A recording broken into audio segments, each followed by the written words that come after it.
Firman Tuhan Harian.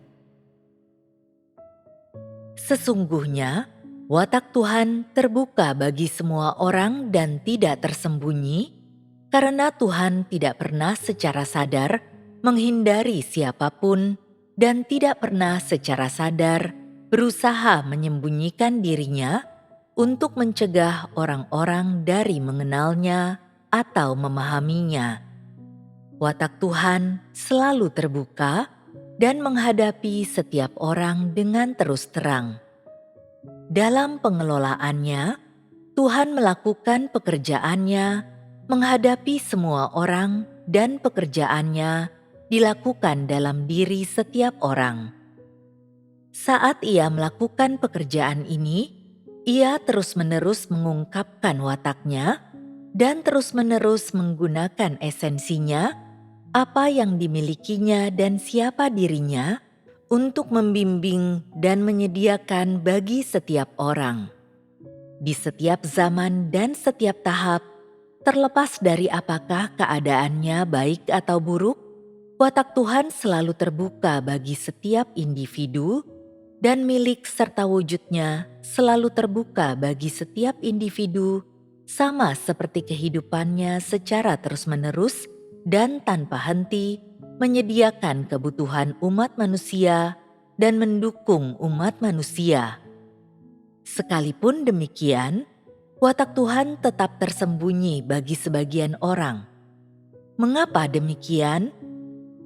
Karena meskipun orang-orang ini hidup dalam pekerjaan Tuhan dan mengikuti Tuhan, mereka tidak pernah berusaha untuk memahami Tuhan atau ingin mengenal Tuhan, apalagi mendekatkan diri kepada Tuhan. Bagi orang-orang ini, memahami watak Tuhan menandakan bahwa kesudahan mereka sudah dekat. Itu berarti mereka akan dihakimi dan dihukum oleh watak Tuhan. Oleh karena itu, mereka tidak pernah berkeinginan untuk memahami Tuhan atau wataknya, dan tidak pernah mendambakan pemahaman atau pengetahuan yang lebih dalam akan kehendak Tuhan. Mereka tidak berusaha untuk memahami kehendak Tuhan melalui kerjasama secara sadar. Mereka hanya selamanya menikmati dan tidak pernah bosan melakukan hal-hal yang ingin mereka lakukan. Percaya kepada Tuhan yang mereka ingin percayai, percaya kepada Tuhan yang hanya ada dalam imajinasi mereka, Tuhan yang hanya ada dalam gagasan mereka, dan percaya kepada Tuhan yang tidak dapat dipisahkan dari mereka dalam kehidupan mereka sehari-hari. Mengenai Tuhan yang benar itu sendiri, mereka sepenuhnya meremehkan dan tidak berkeinginan untuk memahami Dia atau mengindahkan Dia, apalagi untuk semakin dekat dengan Dia. Mereka hanya menggunakan firman yang Tuhan ungkapkan untuk mendandani diri mereka sendiri, untuk mengemas diri mereka sendiri. Bagi mereka, itu sudah menjadikan mereka orang percaya yang berhasil dan orang-orang yang beriman kepada Tuhan di dalam hati mereka. Dalam hatinya, mereka dibimbing oleh imajinasi mereka, oleh gagasan mereka, dan bahkan oleh definisi mereka sendiri tentang Tuhan. Di sisi lain, Tuhan yang benar itu sendiri sama sekali tidak ada hubungannya dengan mereka. Karena jika mereka memahami Tuhan yang benar itu sendiri, memahami watak Tuhan yang sebenarnya, dan memahami apa yang Tuhan miliki dan siapa dirinya, ini berarti tindakan mereka, iman mereka, dan pengejaran mereka akan dipersalahkan. Itulah sebabnya mereka tidak mau memahami esensi Tuhan dan tidak mau serta tidak bersedia untuk secara aktif mencari atau berdoa supaya memahami Tuhan dengan lebih baik, mengetahui kehendak Tuhan dengan lebih baik, dan memahami watak Tuhan dengan lebih baik lagi. Mereka lebih suka jika Tuhan adalah sesuatu yang dibuat-buat, sesuatu yang hampa dan samar. Mereka lebih suka jika Tuhan adalah seseorang yang persis seperti yang mereka bayangkan, seseorang yang dapat mematuhi perintah mereka, tidak habis-habisnya memenuhi kebutuhan mereka, dan selalu ada bagi mereka. Ketika mereka ingin menikmati kasih karunia Tuhan, mereka meminta Tuhan menjadi kasih karunia itu. Ketika mereka membutuhkan berkat Tuhan, mereka meminta Tuhan untuk menjadi berkat itu. Ketika diperhadapkan dengan kesulitan, mereka meminta Tuhan untuk memberikan kekuatan kepada mereka untuk menjadi perisai mereka. Pengenalan orang-orang ini akan Tuhan terhenti dalam lingkup kasih karunia dan berkat. Pemahaman mereka akan pekerjaan Tuhan, watak Tuhan dan Tuhan itu sendiri juga hanya terbatas pada imajinasi mereka dan hukum yang tertulis serta doktrin. Namun, ada beberapa orang yang rindu untuk memahami watak Tuhan, ingin sungguh-sungguh melihat Tuhan itu sendiri, ingin sungguh-sungguh memahami watak Tuhan dan apa yang Ia miliki dan siapa dirinya. Orang-orang ini sedang dalam pengejaran akan kenyataan kebenaran dan keselamatan dari Tuhan dan berusaha untuk menerima penaklukan, keselamatan dan penyempurnaan dari Tuhan.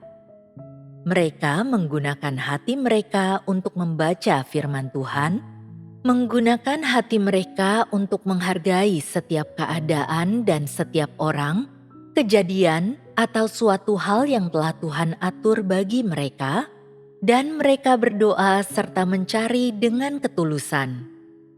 Yang paling ingin mereka ketahui adalah kehendak Tuhan, dan yang paling ingin mereka pahami adalah watak dan esensi Tuhan yang sebenarnya, agar mereka tidak lagi menyinggung Tuhan, dan melalui pengalaman mereka, mereka dapat melihat lebih banyak keindahan Tuhan dan sisi sebenarnya dari dirinya.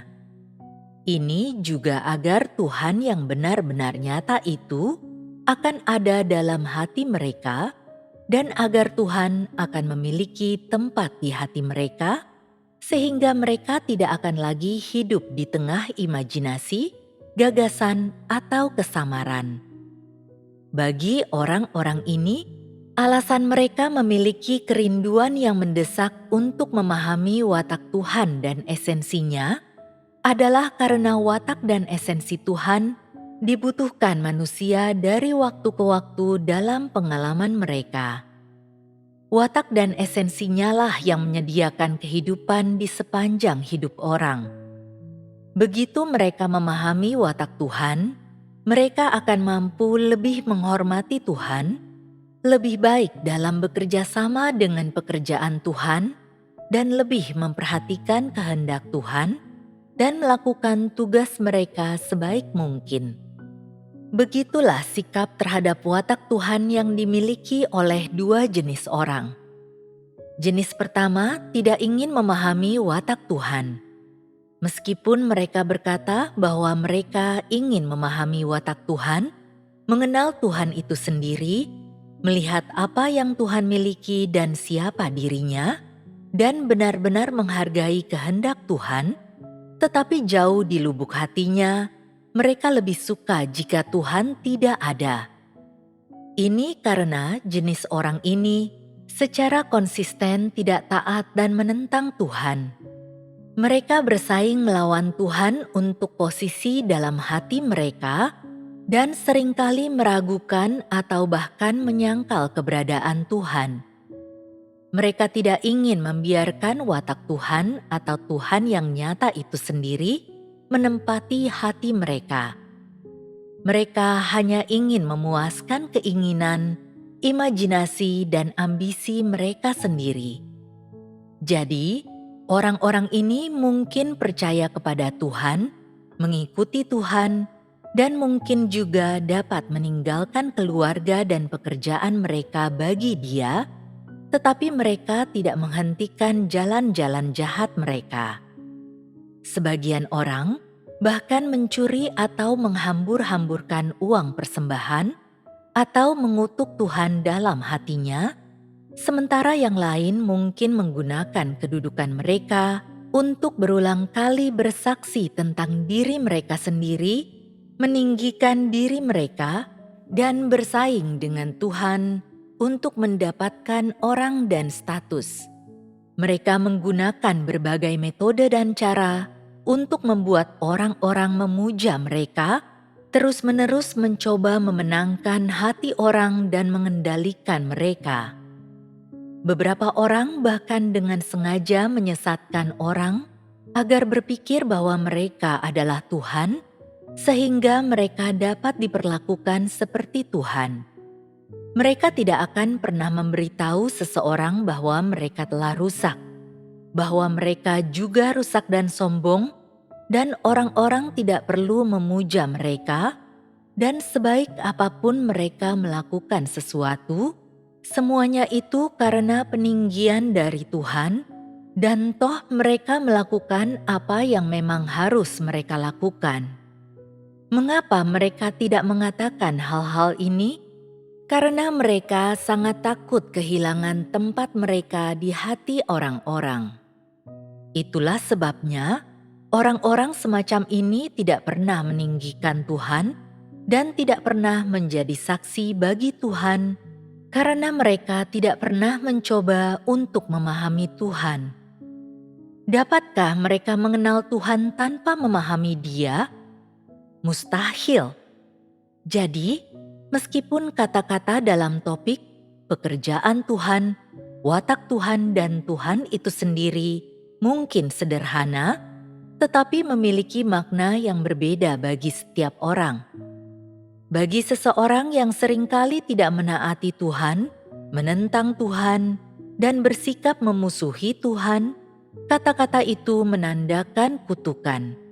Sementara seseorang yang mengejar kenyataan kebenaran dan sering datang ke hadapan Tuhan untuk mencari kehendak-Nya, akan menanggapi kata-kata semacam itu seperti ikan yang masuk ke air. Jadi, ada orang-orang di antaramu ketika mendengarkan pembicaraan tentang watak Tuhan dan pekerjaan Tuhan, mereka mulai merasa sakit kepala, hati mereka semakin penuh dengan penentangan, dan mereka menjadi sangat tidak nyaman. Namun, ada orang-orang di antaramu yang berpikir, topik ini persis yang aku butuhkan, karena topik ini sangat bermanfaat untukku. Ini sesuatu yang tidak dapat hilang dari pengalaman hidupku. Ini inti dari semua inti, dasar iman kepada Tuhan, dan sesuatu yang tidak boleh diabaikan oleh umat manusia. Bagi engkau semua, topik ini mungkin tampak dekat, tetapi juga tampak jauh, tidak dikenal, tetapi terasa akrab. Namun, tidak peduli apapun, ini adalah topik yang harus didengarkan, harus diketahui, dan harus dipahami oleh semua orang. Tidak peduli bagaimana engkau menanganinya, tidak peduli bagaimana engkau memandangnya, atau bagaimana engkau memahaminya, pentingnya topik ini tidak dapat diabaikan.